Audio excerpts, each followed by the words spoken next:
This is the Alberta Clipper, Matt Chevron, and you're listening to the Unofficial Maritime Wrestling Podcast.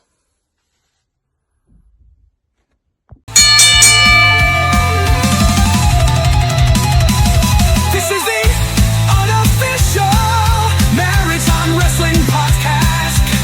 Feel the pain in the blast.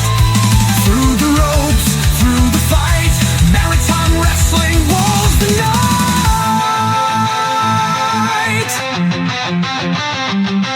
The past, the present, the future. Maritime Wrestling never dies.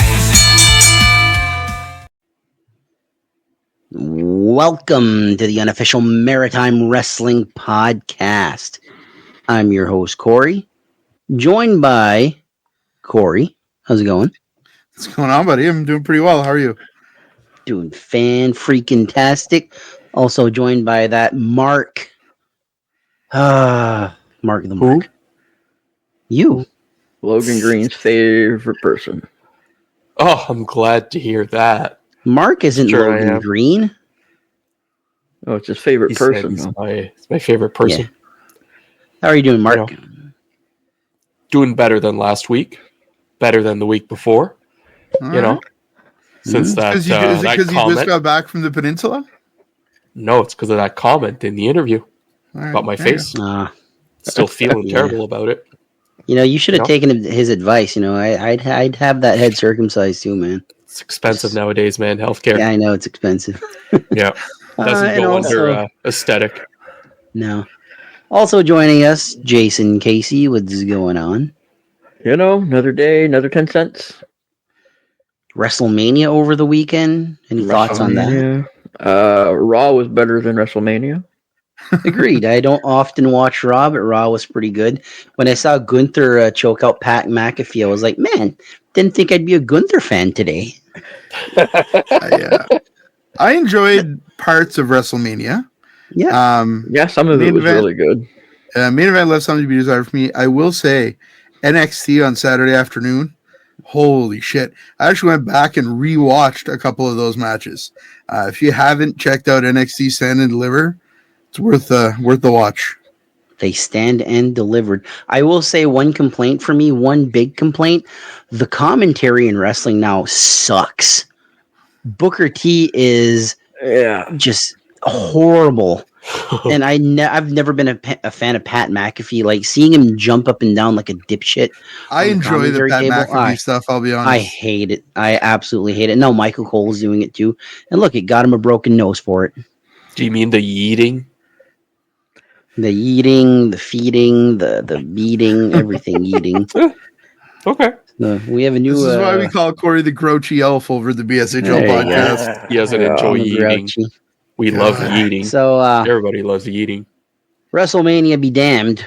We had some great shows this weekend and in the week. So on April 17th, Red Rock Wrestling had a show. We had Ronnie Payne beat Sierra Stone, Chance White and Bradford Gillis, who I'm pretty sure changed his name to Bradford Montague, I believe it is. They beat PEI's the finest? Forsaken. What? I think they're now PEI's finest or PEI's best or something like that. Isn't that their tag team name now? Possibly. It's They're pretty. possible. They are pretty good. Believe So so. they beat the Forsaken. This is Hardway, Chris Charters, and Kirk Obey. Oliver Hansen beat Lincoln Steen and Andre Myatt. We have a brand new Red Rock Wrestling light heavyweight champion, the Kid, Rudy Lockhart, that you can hear tonight at 9. He beat Ethan Knight. And for the Red Rock Wrestling heavyweight title, Chris Cook successfully defended the title against Justin Newhook. Let's talk about this show. The women's division in the Maritimes is good. I wish it would get better. And by better, I mean I wish there would be more women wrestling in the Maritimes. Yeah. It's not a knock on the women. Like, we enjoy women's wrestling. We always have. But it seems like we're seeing the same matches over and over again. And how could the maritime wrestling scene change that? I don't know so much about changing it. We just have to get more people from the Maritimes women from the Maritimes to train as wrestlers. I mean, agree. Short of bringing people in from outside to compete like CCW does with Bia Moss and Vanna Black, and recently the new poster that just came out with for North Pro, they have a new wrestler, Crystal Moon, coming in on May 9th. So short of that, there's not really much that you can do until you can get more females in the ring to train to wrestle. We do have a new one that just started recently, Sierra Stone, which is cool to see. Absolutely. I think she's on her second or third match now, but got to start somewheres. So yeah, I mean, as long as we can start getting more women in the ring to train. But I mean, the women that we do have now are fantastic. I agree 100%. My issue with it is we get a small group of women, and then a few drop out. Like I remember, like the mid 2010s. You know, there was Wraith was there, and we had Madison Miles and Chantel, and we had a few, different girls. We had Karma Rain at one point, and it seems like after a year, some of these girls, like, it's not for them, and it's a shame because our women's wrestlers are pretty good. Like Chantel's become, the face of women's wrestling here in the Maritimes. Chantel, Madison Miles. Yeah, it's a big asset to have Madison back in the Maritimes for sure. She's a lifelong wrestling fan. It's great to see her back in the ring here. And the connections that she made outside of the Maritimes hopefully bring some of those people here to the Maritimes, because I think one of the fixes is bringing people in from outside the Maritimes to kind of spice it up a bit. But also the more the younger women see women's wrestling locally, maybe the more they'll want to go and get trained and get in the ring themselves. So I think setting it up and getting role models there to kind of guide people is key. And you guys named it, Chantel and Madison Miles, in my opinion, are two of the best role models we could have here in the Maritimes. Yeah, agreed. I mean, taking those two names, that we just said, I mean, Chantal herself has now faced, Tessa Blanchard. I mean, that's a huge name in women's wrestling right now. And what's scary is I know that we want that success. That would be amazing to see her move on and go to something like, who knows, TNA, AEW, or whatever in her career eventually. But, we'll see where that goes, right? What if she moves on and then, there's it's like we were saying, right? There's people leaving. There's more that come in. It depends, right? So it's always a possibility, yeah. Mark, are you aware that Tessa Blanchard actually broke in the business in the Maritimes? I did not. Emil and Tully, obviously there was some connections there. And when Tessa was breaking in, there wasn't shows happening every weekend in the States. It wasn't easy to get that, or every weekday. And Grand Prix was getting ready to run again. Corey, you came to some of those shows. Mm-hmm. So Tessa Blanchard came to the Maritimes because there was like a 1 month tour. So I saw Tessa in Kogang and Bay St. Anne, and you can check out some of those matches on YouTube. But very young, very green before a lot of everything happened. But it was very evident that she had a ton of talent even then. Yeah. Yep. She's so good now. Absolutely. Yeah. Oliver Hansen, with probably the biggest win of his career now, beating two legends in Lincoln Steen and Andre Myatt. He's going in the right direction. He's part of a big tag team match coming on May 9th at North Pro versus AWOL teaming up with Oni Bjornsson. Thoughts on Oliver Hansen with a huge win here? I mean, good for him. I mean, getting booked to North Pro on the main card too, against AWOL, who've kind of been a mainstay in North Pro now for a year, a little more than a year. Formerly Sabotage 2.0. Hey man, that was really their foot in the door in North Pro, and they took 100%. It and they ran with it, man. They took it and they ran with it. Good for these guys. These are some younger guys that we've seen a lot in Real Savage, CCW. Good to see them getting their their chance with North Pro, and yeah, they're these are hard-working guys. Seeing them booked anywhere they can get booked, you got to respect that. Yeah, Oliver, he's starting to make a name for himself. He's just recently come back from wrestling in Saint-Basile, Quebec.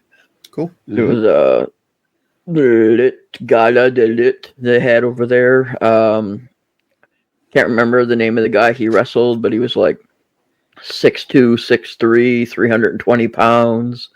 There's a picture floating around the internet with Oliver Hansen with a chest full of imprint chops on his chest. Did see that picture too, yeah. Yeah, you're at the bottom of the totem pole. You got to pay your dues. But when Oliver Hansen is one of the smallest guys on the card, it's, you know what I mean? It's a lot of beef. It's a lot of beef. That's what, yeah, exactly.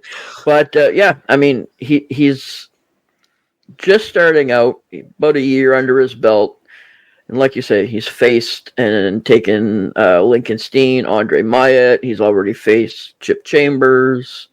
You know what I mean? Now he's part of Scorched Earth tag team with Oni. Going in the right direction. I can't wait to see what the future holds for him. Agreed. Another good tag team too in the Maritimes, which is always nice. Absolutely. Can never have too many tag teams. Even individually, I find him such an intriguing talent, to me anyway. Like, he was so technically sound in the ring at that North Pro show that I seen him at, where all of his moves they were so fluid and connected in the right ways. Like, I could definitely see this guy move in the right direction, 100%. Absolutely. Yeah. Speaking of going in the right direction, Rudy Lockhart is the Red Rock Wrestling Light Heavyweight Champion. He seems to be going in the same direction the Hollywood Cole did. You get one belt, and you get another, and all of a sudden you're like in high demand.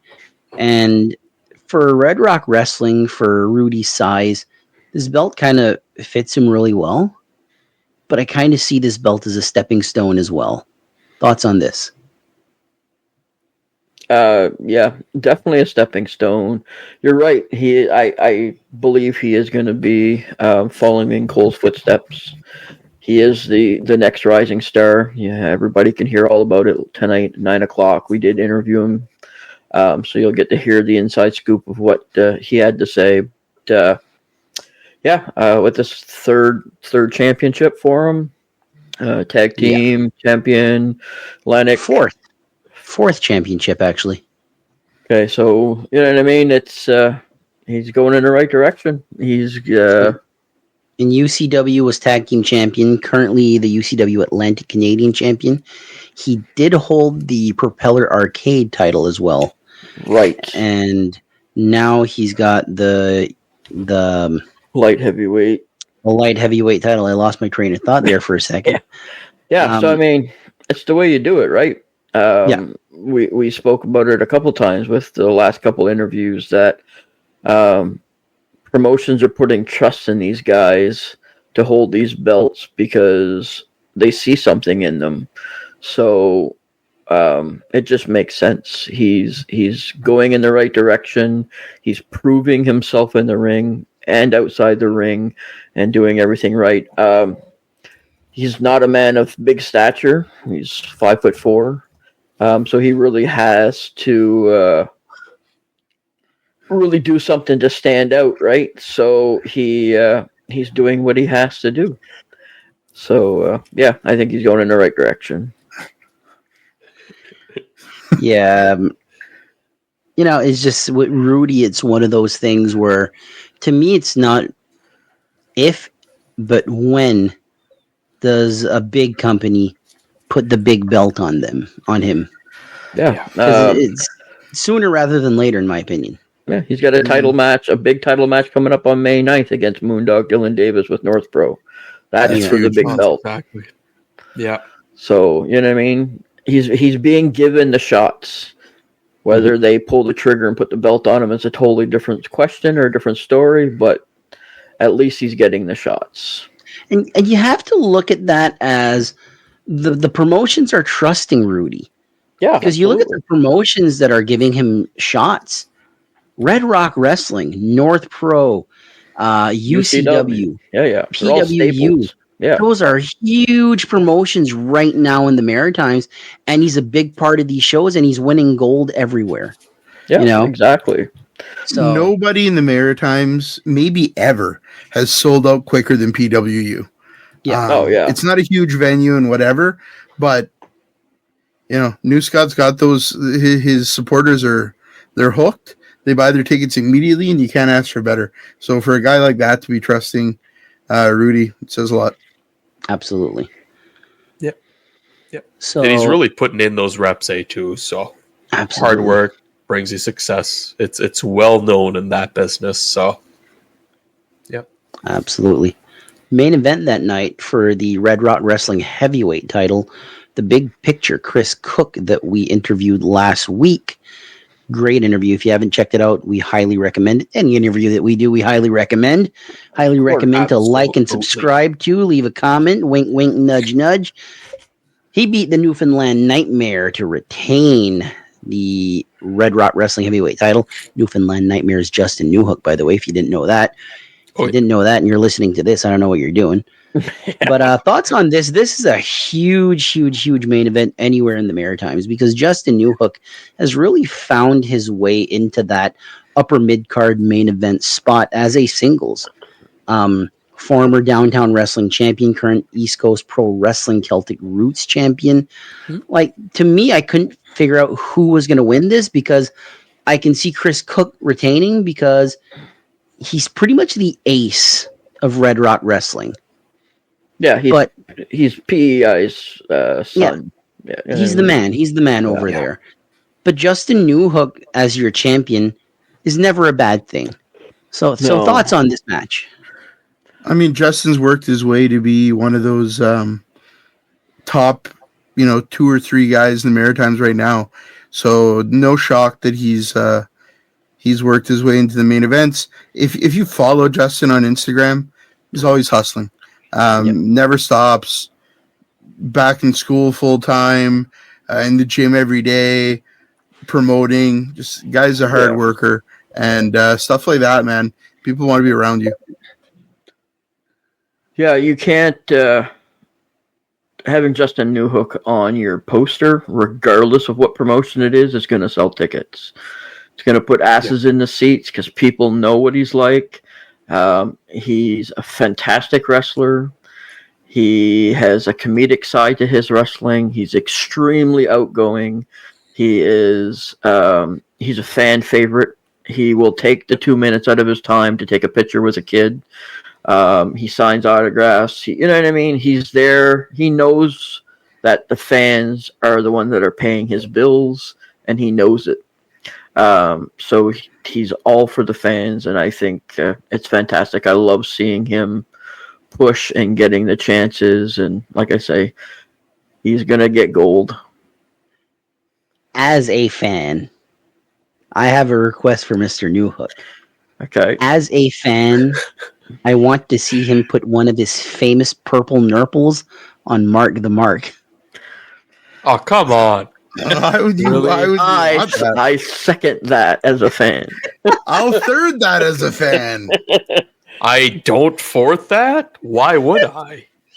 I don't know, Because it but would make us really happy again. Justin, we might go find you with a mic and a pod track here at some point to make that May happen. 9th, anchored visions. Here we come.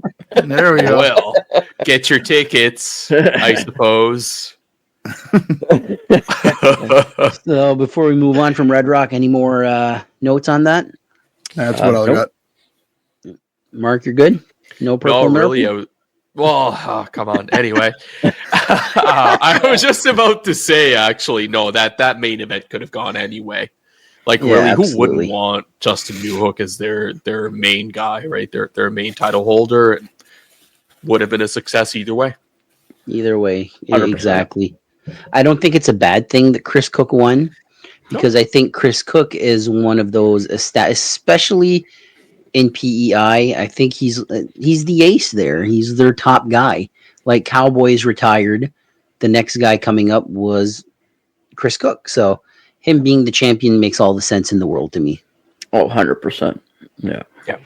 So the other show that we had this weekend was Kaizen Pro Wrestling Striking Distance. Ryan Denham and Sebi beat Ken Frazier and Matt Kerr. Justine Ward beat Sydney Sweetie. Ryan Schimmel beat Bobby Boyette. Kobe Christ and Ian Pratt went to a no contest. Dawson James beat Evan Gibbons. And for the Kaizen Championship, Joey White successfully defended against Jason Boa. Let's talk about Kaizen for a little bit. They seem to have found their style. Like, there's nothing in the Maritimes quite like Kaizen. They're very unique for sure. I agree with you. It's at the end of the day, it's a wrestling school too. So you see a lot of younger guys with not a ton of matches, mixing it up with guys that have a ton of experience. So it's an interesting blend. It's fun to watch. Like Ken Frazier, Matt Kerr, like relatively new guys, taking on Ryan Denham and Sebi, who haven't been wrestling for that long. It's been a few years, but what they've learned from Covey and all the guys that they've worked with, that's some experience right there for these two. Yeah, it's almost like watching every time Kaizen puts on a show, it's almost like watching a showcase. Mm-hmm. So, you know what I mean? They train 6 to 8 weeks, whatever, and then they have a showcase event. Then they train 6 to 8 weeks, and then they have a showcase event, which is fantastic because there's nobody else that's doing it, like Corey said. It's their own niche. It's cool to see the students grow from event to event and then eventually start to spread their wings. Guys like Dawson James, guys like Ryan Schimmel, Joey White, we've seen them on other promotions through other cards, which is fantastic. You know what I mean? So Kobe Christ is doing something right. He's definitely a great teacher. Everybody that's been through his class, everybody that you talk to that does wrestle, all says that Kobe is the guy that you want to learn from. So it's I love what they're doing down there. If anybody could get Sebi to blow an unknowing amount of bubbles in Mark's face, that'd be great. Just absolutely. All the bubbles. Cause all the ruckus. His glasses are filthy. Clean them. Well, I appreciate the concern for my eyes. And my whatevers. My nipples. Is that what it is? Have you forgotten English? Did you spend so much time in the peninsula you've forgotten how to speak English? Well, I might there soon. You picked up the Lamech flu while you were there. I see that. Screw you guys. Picked up a little Lamech flu. Is that what happened? You got a little head cold happening there, Mark. Actually, that's me right now. I'm catching a head cold. No, well, you're gonna sound like you're a head case. I am a big head. But yes, I do have the cold. Yeah. But I was just gonna say, like, to add on to that, there's some guys now, like Jason mentioned as well, that have spread the wings, and even like Sebi, I feel like, and Daniel Wall, they were so over at IPW, at the most recent event, and the bubble gun came out. Seemed to be a big moment in that night. So yeah. One of the things that I noticed on this card is we have two matches here with two relatively new students. So Justine Ward beating Sydney Sweetie, and Dawson James beating Evan Gibbons. Jeez, it's easy for me to talk. Relatively new. They're taking on established talent. The two matches that I want to focus on right now before we get to the main event, Ryan Schimmel getting a win over Bobby Boyette, and Kobe Christ and Ian Pratt going to a no contest. Now, Schimmel right now he's clearly going to be someone special. Watch that IPW Fatal 4-Way match. Oh, yeah. As good as that main event in IPW was, that Fatal 4-Way was just top notch. It's one of my all-time favorite 4-ways that I've seen. Like, really good stuff. And he's clearly on the right track, and beating Bobby Boyette, former champion there, that's huge. To me, it's that Kobe Christ Ian Pratt match, though. It's not a win over Kobe Christ, but it's also not a loss. And it's building up to a bigger match. Yeah, If because that Ian was Pratt could get that win, that's huge. yeah, and that was supposed to be a triple threat match with Benoit Gravel, but he was taken out in the parking lot by somebody. Yeah. So they're not sure who took him out, but so he was injured prior to that match. So yeah, great storyline. I can't wait to see where it goes from here. We'll take Absolutely. the plates on that car, eh? We'll take a look into it. It was a black SUV. That's all. Yep. Everybody keep an eye out for that black SUV. I thought for sure he was going to say everybody loves kung fu fighting. They do. They do. They do. The main event for the Kaizen Pro Wrestling Championship, Joey White successfully defended his title against Jason Boa. This kind of puts a nice little bow on their feud. A bow. Thoughts on this? Joey White is, he's a Kaizen regular. His home base is Kaizen. He's been spreading his wings. I'm a little shocked. Not going to lie, I'm a little shocked that he hasn't held another title elsewhere. If he has, I missed it. But it's one of those things where how long until he's up there with Rudy Lockhart and Hollywood Cole and Ethan Knight? Like, he could be that fourth pillar of maritime wrestling. I think it's coming. He's part of the Newfoundland World Order. Mm-hmm. Does he get a tag team championship with the NWO before another singles? Possibly. It's possible. But yeah, I think it's coming. I think he's going to have another belt around his waist from another promotion sooner than later. Yeah. Next week, who knows? Maybe not. By the end of 2025, I probably put money on it. Agreed. So, with that being said, shows coming up this weekend. NBWA Mayhem in Minto 2 on April 25th. That is this Friday. And on Saturday, CCW returns with Clash 32 Spring Breakout and UCW Hardcore Havoc April 26th as well. Jason, you have a few of the matches for these cards? I do. The NWA Mayhem in Minto on the 25th. We have Jay Maverick, new student. This is going to be his main card debut, taking on Rugged Rick Owens. It's a big match right off the top of his career. We have a tag team match, the Strong Brothers versus Hunter Sampson and Butter Loaf. We have a River Valley Championship match, Kerry Killam versus Fantana. People might not know this. Kerry Killam is also Chance White. Right. In From Red Rock. Red Rock. Let's go with that now. There you go, see. There's also a tag team championship match. The champions Crude Oil are taking on two trainees. Oscar Ironside also having his main card debut, and Patrick O'Neill is having his debut match as well. In a title match.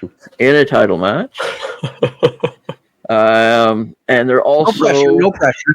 No pressure, that's None right. at all.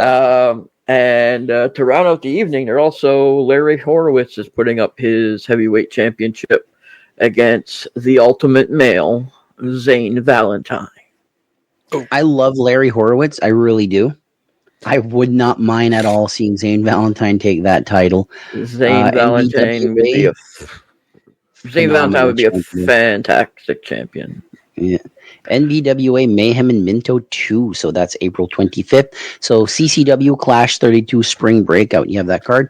I do. It's the following night on the 26th. First match I have listed here is Logan Green versus Spike Esty. Kerry Killam versus Slick McGrick. This one here should be a good one. The Hard Way Chris Charters versus Rugged Rick Owens. That should be awesome. Then we have another championship match for Crude Oil versus the Strong Brothers. I'm predicting a title change there. I think the Strong Brothers, is their third opportunity at these titles against Crude Oil. I think we're going to see two-time champions here. Third time's a charm. There you There's also a women's championship match. The number one contender, Salem Wilder, is going after Bitter B Moss's women's championship.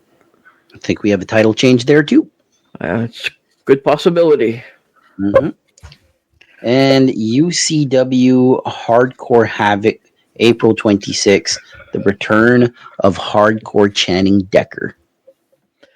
So far, they've only released one match, which is the heavyweight championship match. Hollywood Cole is the champion, and he's taking on, for the first time in his career, Chip Chambers. Absolutely. You guys can hear a little bit about that on Thursday night. Thursday night at Cole, 9 o'clock. So we interviewed Hollywood Cole. You'll be able to hear all about that then. Also on the card, other than Hardcore Channing Decker, Madison Miles will be there. The tag team of Deuce and Dawson James, Ethan Knight, Ronnie Payne, the Atlantic Canadian champion Rudy Lockhart will be there. JP Sims with Mr. David A. Boyce. Lincoln Steen, Max Power, Joey White, Jonathan Cross, Robbie McAllister, and AWOL have all been announced on a card. So it should be a fun night for sure. Should be a fun night. And go for it. And the Beer Garden returns. Oh, That was, I don't know, they just announced that. I just figured I'd mention it. Sounds fun. For all those beer drinkers out there. Yeah. Probably something else for Channing Decker to dive off of. Hey, why not? Beer Garden. I saw Channing Decker made his debut for GCW. How cool is that? Oh, it's awesome. Like I've spoken to Channing Decker when he would wrestle for North Pro. What a down to earth guy! I just love talking to him, and he's like one of the biggest Canadian independent stars right now. And I'd say like, I watched you here, watching that, and he was like, "Whoa, man, you watched me that." And like, how are you shocked at this? Like, it's available. Yeah. Like, we like what you do. Exactly. Some unfortunate news though. So we're recording this on Tuesday, April 22. This morning was announced that the May 3rd Real Savage Pro Wrestling War Machine show has been canceled. Another date will be set, but that's unfortunate. It happens, though. Yeah, it's out of the promoter's control. I'm assuming probably something to do with the venue, I would assume, but we will find out. Once we have more information, we'll definitely let people know. Absolutely. So with that being said, fan question of the week. Jason, take it away. All right. Fan question of the week comes from a gentleman by the name of Greg Hebert. And he asked if we could pick any legend from Canadian wrestling to take on a mentorship role, who do you think would be a perfect fit to guide a current Maritime star, and why? Who wants to get this one started? Oh, it's all yours, Mark. Mark. Me? Oh, dude, this is such a tough question to me, to be honest. Like, there's a serious answer, and then there's a joke answer, because we were talking about it earlier. The joke answer is probably going to be my first answer. But Kurgan, which is like, what, 8 feet tall, like 600 9.5. 9.5, 750. 9.5 feet. 8'7". He's 8'7", and his favorite hockey player is Sidney Crosby. I thought it was going to be. I got that one. There it is. I got that one right there. 87. Okay. Understood. Yeah, and, he could probably mentor Giant Ryan to grow in a little bit more, to be like 9 feet tall, 600 pounds. I don't know, something like that. He'd be amazing at that height and size. So what's your real answer? For my serious answer, and I think, what I was more so approaching was like looking at a certain character in the Maritimes and comparing them to what they could be outside of the Maritimes, right?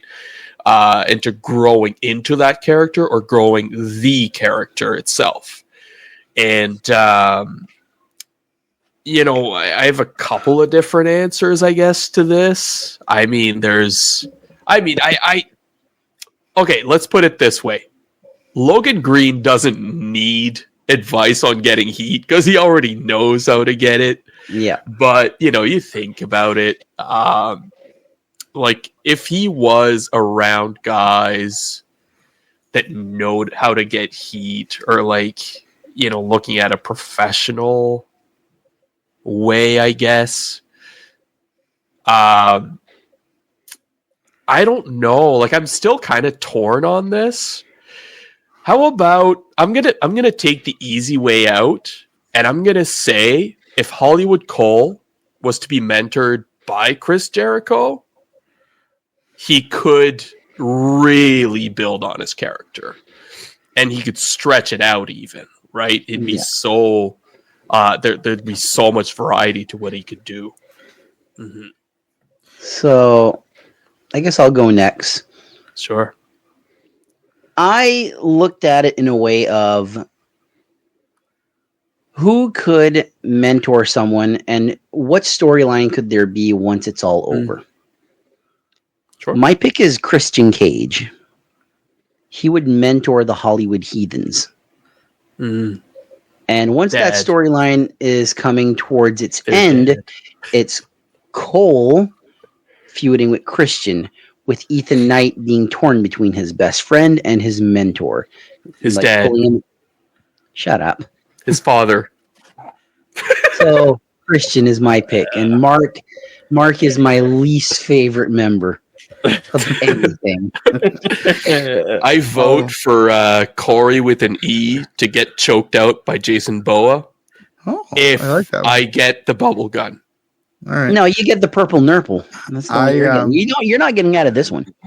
My choice is also Hollywood Cole, which is a weird thing, because I think he's got in ring, he's got it. Mm-hmm. The only place he might need a little help with his character and somebody to kind of fine tune him. My pick's not going to be somebody you would have thought of. My pick's Don Callis. Because Don Callis has such a mind for wrestling, and I could see where his influence. Because let's remember, Hollywood Cole was already trained by the best Canadian wrestler that I've seen live, in my opinion. I think you saw Bret Hart live. I love Lance Storm, huge Storm mark here, but I love Don Callis. He's been everywhere. I mean, New Japan, AEW. WWF with Kurgan, coincidentally enough, all over Canada and the States, trained or came up with Wrestling Grand Prix, came up with Jericho, came up with Lance Storm. Actually had a podcast for a while with Lance Storm. That was really good. But for me, it's Callis's brain and just fine tuning the skill and everything that Hollywood Cole already has. So that's my pick. That's an awesome pick. I have to be honest. I never thought of that. That's a good one. Thank you. Funny you should mention Hollywood Cole because he's my pick as well. No way. I guess we're big fans. Yeah. And I picked Bret Hart. Both guys are the same height. They're both 6 feet tall. Bret has a little bit more weight on him, but as we heard, you'll hear in the interview, Cole's putting muscle on. It's getting there. Both come from an amateur wrestling background.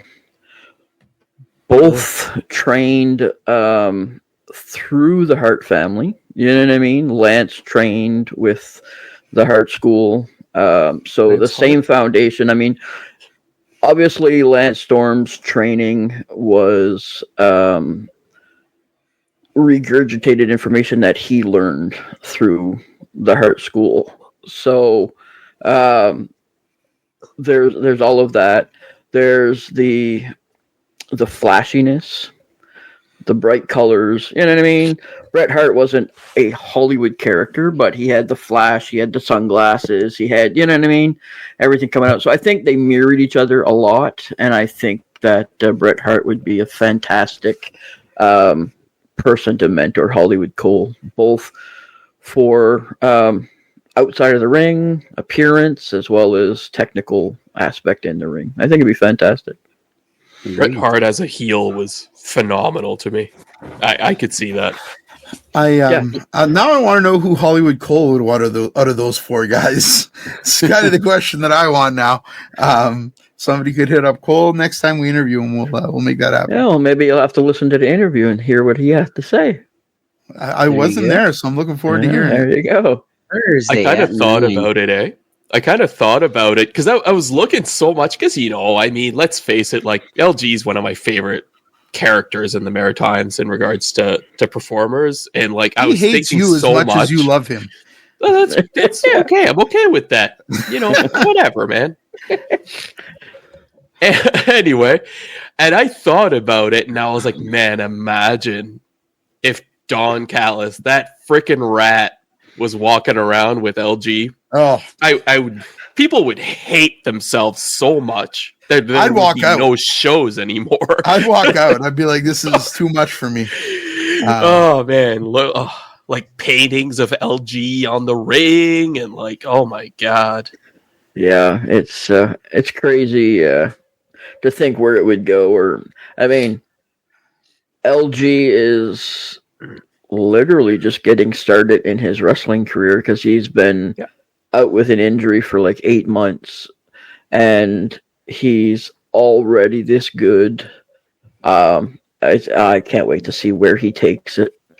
Not only already this good, already this over. Like yeah, it's sky's the limit, unreal right? to see it live. Yeah, live, it's unreal.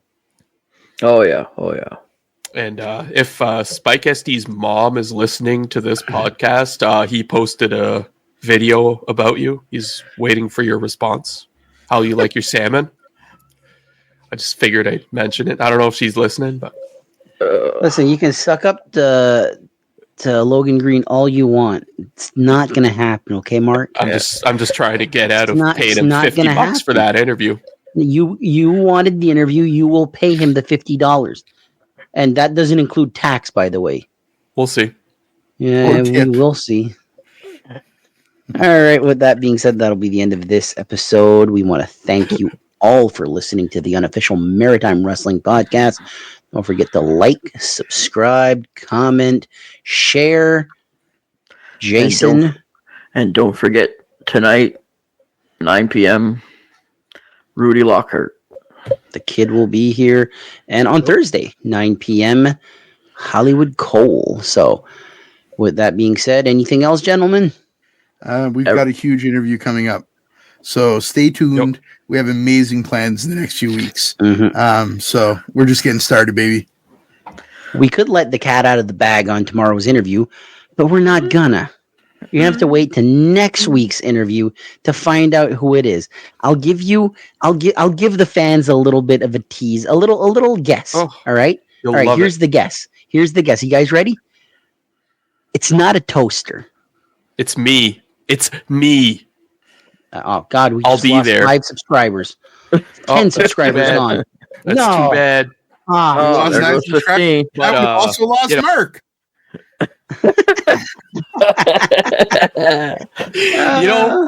You know what? April 26th, the beer garden's back. All right, boys. We're out. Thank you all for listening. We really appreciate the support. We're just 4 jabronis having fun. And like people actually ask me, you guys really hate Mark? No. He's one of my best friends. Yeah, he's one of my best friends. He's a dipshit, but what are you gonna do? I really do want to see that purple miracle, though. If they don't love me, I'm going to get adopted by Christian Cage, and then you're going to hate me for it. You kind of look like Christian Cage. That's a weird thing. Bubblegum. That's all right. He's been successful. And that's the end of the episode. Take care, everybody. Thanks for listening to this week's episode.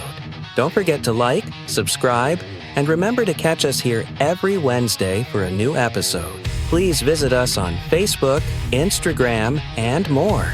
Links are in the description. See you next time. Don't miss out and don't be late. Hear wrestling talk that's first rate.